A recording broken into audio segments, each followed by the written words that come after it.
There's a great irony in the fact that as our real human cities become virus-fueled ghost towns, Bethesda decides to flood its own barren wasteland with digital life. Last week, Fallout 76 welcomed the Wastelanders update, a vast scheme of virtual immigration that sees you bumping into new faces on the empty country roads of West Virginia, and two large settlements pop up on opposite sides of the map, filled with raiders and settlers who'll play a key role in a new questline, as well as cost you a small fortune in fast travel costs. Come on, would it have killed them to make settlement travel free? Bethesda gonna Bethesda, I guess. Why is this a big deal? Well, one of the large criticisms of the game, specifically its quest content, was the lack of NPCs, which left the whole story to be told through hollow discs and robotic exposition dumps. A shame, as the actual meat of the story, piecing together what had happened during your time in the vault, was pretty interesting. Just delivered in the driest experience I've had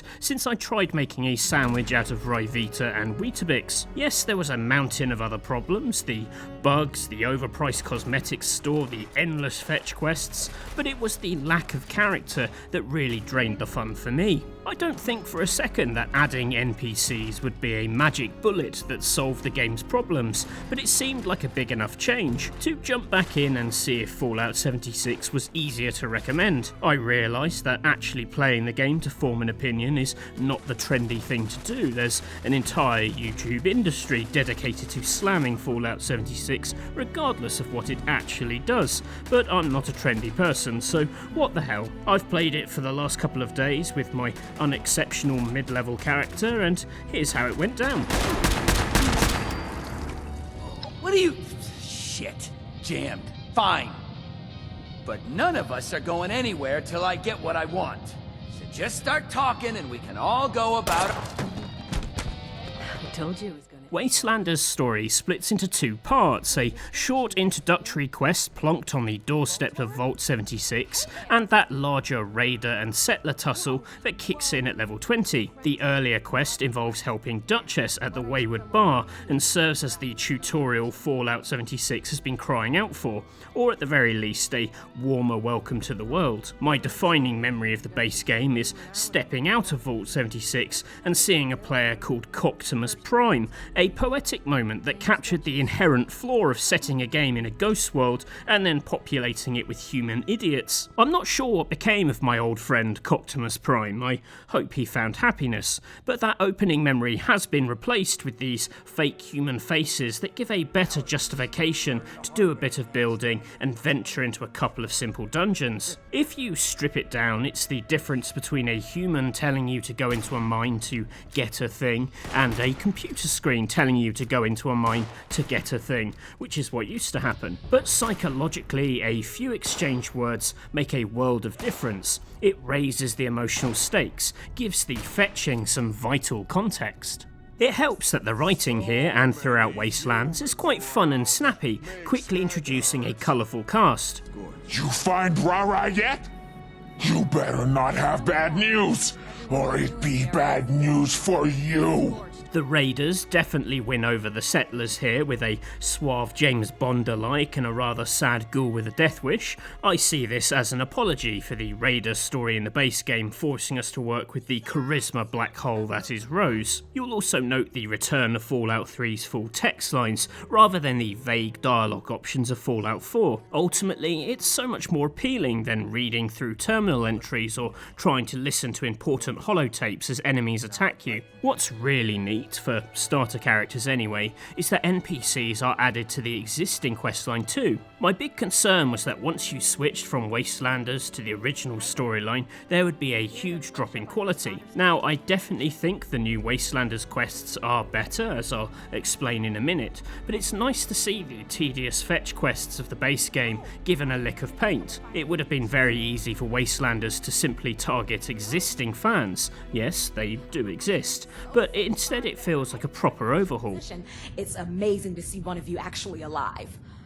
Of course, if you have an existing character with a lifetime of experience and a pocket full of desk fans, Wastelanders does a few fun things to fold your past adventures into the new storyline. For starters, there are a few bespoke dialogue options that only kick in once you've beaten parts of the story, like convincing this stuffy robot you're part of the military because you've graduated from Camp McClintock. Ah, excellent. It's been waiting for you. But more widely, you'll also find skill checks in dialogue that hinge on your special stats, strong-arming a bandit with your strength to avoid a gunfight, say, or using your perception to spot a hidden clue. Most of the time, these add colourful exchanges rather than changing outcomes. If you're hoping for the branching consequences of Fallout New Vegas, you'll be disappointed. But every once in a while, you do get to skip a step of the quest or reach a slightly more satisfying conclusion, and these odd flashes of reactivity make your character build feel a bit more, well,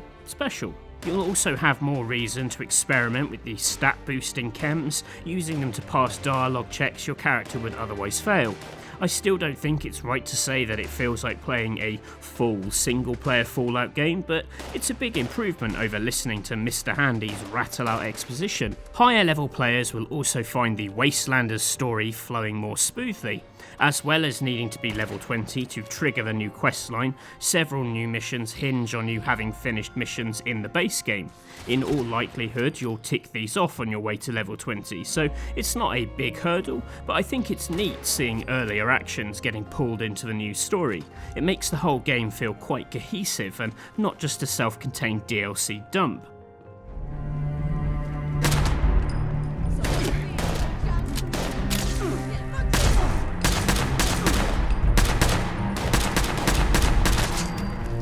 If quest givers help missions sound like Fallouts of old, do they actually play like them? That is, do they allow role-playing, different characters to tackle them as they see fit, or reward us for taking our own approach? Well, sometimes.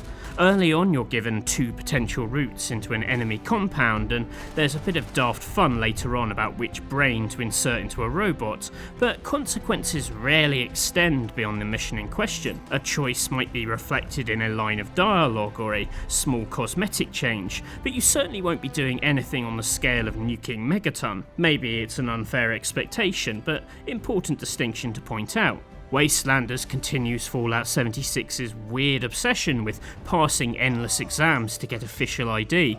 This time you have to graduate as an overseer by solving a murder mystery in a test vault, quizzing robots, sniffing around their rooms for clues. I'm not going to pretend it's as good as Fallout 3's Tranquility Lane, but it kind of puts me in that headspace. So it's a letdown that the meat of Wastelanders is still very linear. A couple of new fetch quests for Rose, the mouthy raider bot, gave me flashbacks to my least favourite stretch of the base game. But if it still leans on glorified shooting galleries, the level designers conjure up colourful settings to shoot your way through. As you try to enlist a suicidal demolition expert, for example, you discover the sinister failed apparatus of his previous death machines, even getting to turn one against this horrible fella. Strip it back and it's another cave full of enemies to squish, but it tells a story and establishes character, things largely left to audio logs in the base game. Fact is, I remember precisely 0 of those earlier quests, but it's harder to forget a base of Chinese soldiers hiding under the pristine White Spring golf course. It's a shame that there aren't loads of these big story missions. Once you've befriended the 2 factions, there's a few key quests apiece before you side with one team for the grand finale. Do make sure you do both faction quest lines before making this leap, as otherwise you'll miss out on what few fun missions there are. It's also refreshing to fight alongside AI companions for a few missions, especially for those of us who've struggled to convince friends to play the game. The negativity surrounding Fallout 76 makes it seem as appetizing as, well, anything you can cook in Fallout 76. With so few players on each server, it's easy to play 76 without seeing a real human, so the chance to gamble about with a pretend human is quite fun, even if for a few minutes. I do wish AI partners could revive you when you fall in missions, however. Respawning at the dungeon entrance and legging it through an empty level to get back to a fight is still a huge irritation. On the subject of pretend humans, I also wish you could do more with the new allies introduced in Wastelanders. I thought they were going to behave like Fallout 4 companions, but once you've recruited Beckett or Sophia, they hang back at your camp offering side quests that fill out their stories, open up your shot at romance, and earn a bit of legendary script on the side for that scumbag mole man to turn into a weapon you don't want. That said, I quite like the fact that I had to build a little bar to tempt Beckett to my special golf course home. It makes me chuckle that he casually waits to serve drinks as nukes regularly fall on White Springs behind him. But the actual quality of his questline is a big dip compared to the main Vault heist story, as he basically sends you to lots of small bandit camps to shoot 3 people and interact with an old friend. For the long-term player, any new story is to be welcomed, but you'll fast travel through it in no time. It's a shame that none of the Wastelanders content is aimed at really high-level players, the people who've stuck with the game most loyally. Which leads to the question, what happens when you've exhausted the main Wastelanders story? For me it took about 15 hours, but better equipped explorers could easily do it in half of that. Once the story is out the way, the focus shifts to earning gold bullion to buy plans for new items, and faction loyalty to grow the list of what is for sale. Either way, you're looking at a grind. Reputation is earned by finishing daily quests for either faction, or helping their members if you encounter them randomly in the wilderness. Considering the size of both settlements and the number of potential quest givers, it seems mad to me that there are so few daily quest variations, just one for the settlers and a couple for the raiders. The same daily quests earn you treasury notes, which are exchanged for gold bullion, which is the currency used to buy new plans added in Wastelands. You also get them from events, including the 2 new additions, Radiation Rumble and Riding Shotgun. Like the best events in the game, they demand cooperation between players to overcome the volume and spread of threats, but I'm not sure the 2 events is enough to refresh their endgame grind. And it strikes me that this has always been Fallout 76's problem. The endgame is about earning the best legendary equipment, but there's nothing that really demands that equipment. After all, you had to beat everything the game has to offer to actually get it. I'm far from that point myself, but chatting with a few loyal fans with hundreds of hours under their belt, I did get a sense of disappointment that Wastelanders endgame amounts to another shopping list. A list that will take several months of focused grinding to tick off, but one that struggles to hide its arbitrary nature. What good are shiny new toys without a suitable playpen to use them in? But as I say, I speak here as a more casual observer. I don't have the time to pile hundreds of hours into my favourite games, let alone ones that I only find mildly diverting. In a way, I think I'm the target audience for Wastelanders, people who lost interest a year ago but could be tempted back for another 20 hours or so with a new story. Oh, and total beginners, who now have a much better trip to level 50. Not only do you have the base game and Wastelanders stories running in parallel, but you have a year's worth of improvements that are easy to take for granted. The vending machines, the increased vendor spending cap, the in-depth online guides that let you find what you're looking for with minimum of fuss. Whatever you think of Fallout 76, there's no denying that its fan community, especially on Reddit, has done a lot of excellent support work to make playing the game much more enjoyable than it was at launch. Not to mention that the game seems much more stable these days. I still encountered some horrible pop-in and this invincible chap with no head who teleported when I shot him, but I've otherwise had a pretty smooth time. No crashes, stable frame rate, no quest progression problems. It's mad that these basic requirements can be praised as improvements, but so it goes. So, Wastelanders, a step in the right direction?